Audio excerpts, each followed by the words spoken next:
Добро пожаловать в мой канал. Les Français violent les frontières, a titré dimanche la Stampa. Migrants, l'Italie bloque la France, s'est réjoui il Messaggero. Un écho aux réactions enflammées samedi de la plupart des ténors politiques d'un pays sans gouvernement, marqué par un ressentiment profond contre une Europe à essence lavée.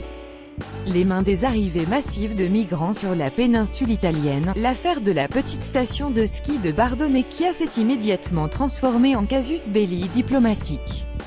La France juge que la présence des douaniers était parfaitement légale, mais le ministère italien des Affaires étrangères parle d'un « acte grave » considéré totalement en dehors du cadre de la collaboration entre États frontaliers. Le parquet de Turin a annoncé dimanche l'ouverture d'une enquête portant à ce stade préliminaire sur des soupçons graves, abus de pouvoir, violences privées et violation de domicile. Le parquet avait reçu au préalable un rapport du commissariat de Bardonecchia sur l'entrée de douaniers non identifiés vendredi soir dans un local mis à disposition de l'ONG Rainbow for Africa, la brigade ferroviaire des douanes françaises de Modane, en contrôle sur le TGV Paris-Milan, est entrée dans le local pour soumettre un Nigérian soupçonné de trafic de drogue à un dépistage urinaire dans les toilettes, a expliqué la France, mais les bénévoles de l'ONG ont vécu l'arrivée des 5 douaniers armés dans ce lieu d'accueil comme une irruption brutale. Paris défend ses douaniers. Le ministre français des Comptes publics, chargé des douanes, Gérald Darmanin, a annoncé dimanche qu'il se rendrait dans les prochains jours en Italie pour s'expliquer avec Rome.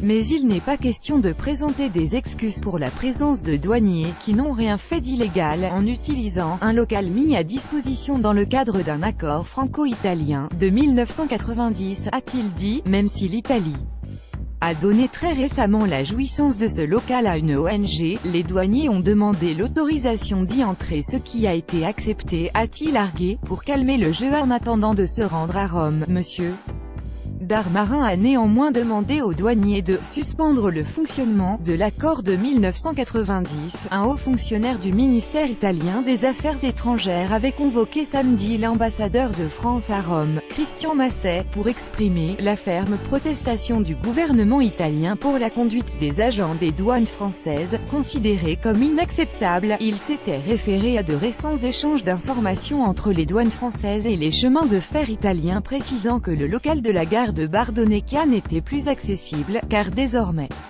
utilisé par une organisation humanitaire. Au lieu d'expulser des diplomates russes, il faut éloigner d'ici les diplomates français, avait réagi samedi le président de la Ligue, Matteo Salvini, extrême droite, arrivé en tête des dernières législatives grâce à une coalition avec le parti de droite de Silvio Berlusconi et son slogan « L'Italie d'abord ». Avec nous au gouvernement, l'Italie relèvera la tête en Europe. Nous n'avons pas de leçons à recevoir de Macron et Merkel, et nous contrôlerons nos frontières, avait ajouté Monsieur Salvini. Ce n'est pas ainsi qu'on fait la nouvelle Europe, a lancé Maurizio Martina, secrétaire par intérim du Parti démocrate italien, centre-gauche, encore techniquement au pouvoir. Le station de ski de Bardonecchia, Piémont, voit arriver un flux régulier de migrants, même si les trains pour la France sont fortement contrôlés.